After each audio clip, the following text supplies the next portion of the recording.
का हो देवर बबुआ? अरे का ये भौजी कहाँ तू बंठन के जाते हो? लागे छिछोरापन देखाबा तोहर हालो चाल ले बेकार बा। अरे अब लगे आगे इतना सुंदर लागत हो तो पूछ लेते हम और का। देखा चुप रहा ये देवर बबुआ, कुछ कहा जी नहीं कुछ कहा ना है, पहले सुनो भौजी बतावत है का बोला। अरे बड़ी जान मारे ले अरे बड़ी जान मारे ले भौजी हो तो हर झूलनी बड़ी जान मारे ले भौजी हो तो हर झूलनी बड़ी जान मारे ले भौजी हो तो हर झूलनी बड़ी जान मारे ले।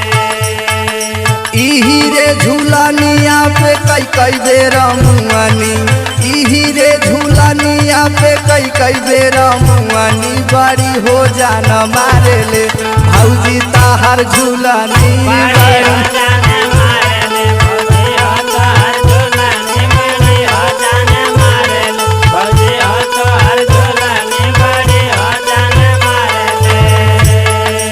हम हाल चाल पूछ के गलती कर दिए, हम कल से निकल लेवे चाहत रहा। अरे कैसे कल से निकल जाऊ भौजी, तोहरे तक से दुलरुआ देवर है हम। और सुनावा। हाँ सुनो भौजी रहिया चले लू भौजी पायल छाना काई के पायल छाना खाई के हो पायल छाना खाई के पायल छाना खाई के हो पायल छाना खाई के पतारी कमारिया पे कर धन लाटा काई के करधन लाटा खाई के हो करधन लाटा खाई के करधन लाटा खाई के हो करधन लाटा खाई के।